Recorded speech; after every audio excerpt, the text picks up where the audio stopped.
ನಮಸ್ತೆ ಪ್ರೀತಿಯ ಸ್ನೇಹಿತರೆ, ವೆಲ್ಕಮ್ ಟು ಕೀರ್ತಿ ಚೇತನ್ ಇನ್ ಕನ್ನಡ. ನಾನು ಕೀರ್ತಿ ಚೇತನ್.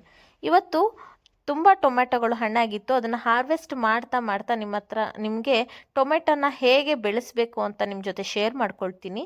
ಅಟ್ಲೀಸ್ಟ್ ಮನೆಯಲ್ಲಿ ಏನು ಬೆಳೆಸೋಕ್ಕಾಗಿಲ್ಲ ಅಂತಂದರೆ ಟೊಮೆಟೊನಾದರೂ ಬೆಳೆಸಿ. ತುಂಬ ಈಸಿ ಬೆಳೆಸೋದಕ್ಕೆ. ಒಂದು ಹಣ್ಣಾಗಿರೋ ಟೊಮೆಟೊ ಮನೇಲಿ ಇರುತ್ತಲ್ಲ, ಅದರ ಬೀಜನ ತೊಗೊಂಡು ಬಂದು ನಿಮ್ಮ ಹತ್ರ ಯಾವುದಾದ್ರೂ ಪಾಟ್ ಇದ್ದರೆ ಪಾಟು, ಅಥವಾ ಮನೆ ಮುಂದೆ ಸ್ವಲ್ಪ ಜಾಗ ಇದ್ದರೆ ಮಣ್ಣಲ್ಲಿ ಆ ಬೀಜನ ಹಾಕಿ. ಬೀಜ ಹಾಕಿದ 5 ರಿಂದ 10 ದಿನದೊಳಗಾಗಿ ಸಣ್ಣ ಸಣ್ಣ ಸಸಿಗಳು ಬರುತ್ತೆ. ಹೆಚ್ಚು ಹಣ್ಣಾಗಿರುವ ಚೆನ್ನಾಗಿ ಬೆಳೆದಿರುವಂಥ ಟೊಮೆಟೊದ ಸೀಡ್ಸನ್ನು ಹಾಕಿದ್ರೆ 5 ರಿಂದ 10 ದಿನದೊಳಗೆ ಜರ್ಮಿನೇಟ್ ಆಗುತ್ತೆ. ಜರ್ಮಿನೇಟ್ ಆದಮೇಲೆ ಸುಮಾರು 1 ತಿಂಗಳ ಕಾಲ ಅದಕ್ಕೆ ಗೊಬ್ಬರ ಏನೂ ಕೊಡಬೇಡಿ.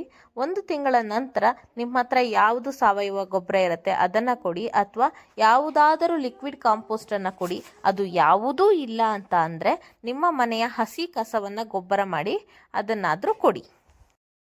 ಅದೇ ಹಸಿ ಕಸವನ್ನು ನೆನೆಸಿ ಅದರ ನೀರನ್ನಾದರೂ ಸಹ ಇದಕ್ಕೆ ಕೊಟ್ಟರೂ ಸಾಕಾಗತ್ತೆ.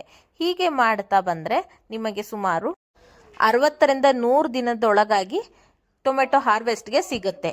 ಇದಕ್ಕೆ ಬರೋ ಕೀಟ ಬಾಧೆ ಅಂದರೆ ಮಿಲಿಬಗ್ಸ್ ಎಲ್ಲ ಬರುತ್ತೆ. ಇದು ಜಸ್ಟ್ ಬೇವಿನ ಎಣ್ಣೆನ ನೀರಲ್ಲಿ ಸ್ಪ್ರೇ ಮಾಡಿದ್ರೆ ಸಾಕು, ಅಥವಾ ಗೋಮೂತ್ರನ ನೀರಲ್ಲಿ ಮಿಕ್ಸ್ ಮಾಡಿಕೊಂಡು ಸ್ಪ್ರೇ ಮಾಡಿದ್ರೂ ಸಾಕಾಗತ್ತೆ. ಟೊಮೆಟೊ ಗಿಡ ದೊಡ್ಡದಾಗ್ತಾ ಬಂದಾಗ ಅದಕ್ಕೆ ಸಪೋರ್ಟಿಗೆ ಒಂದು ಕೋಲು ಕೊಡಬೇಕು. ಅದನ್ನು ಮಾತ್ರ ಮರಿಬೇಡಿ. ಟೊಮೆಟೊ ಬೆಳೆಯೋದ್ರ ಬಗ್ಗೆ ಹೆಚ್ಚಿನ ಮಾಹಿತಿ ಬೇಕು ಅಂತಿದ್ರೆ ನನ್ನ ಚಾನಲಲ್ಲಿ ಅದಕ್ಕೆ ಸಂಬಂಧಪಟ್ಟ ವಿಡಿಯೋಗಳಿದೆ, ನೋಡಿ. ಹಾಗೆ ಲಿಕ್ವಿಡ್ ಫರ್ಟಿಲೈಸರ್ಸ್ಗಳ ವಿಡಿಯೋನೂ ಇದೆ, ನೋಡಿ. ಇನ್ಫಾರ್ಮೇಷನ್ ಇಷ್ಟ ಆದರೆ ಲೈಕ್ ಮಾಡಿ, ಮತ್ತು ಗಾರ್ಡನ್ ವಿಡಿಯೋಗಾಗಿ ಸಬ್ಸ್ಕ್ರೈಬ್ ಮಾಡ್ಕೊಳ್ಳೋದನ್ನು ಮರಿಬೇಡಿ. Thank you so much for watching. Take care. Bye.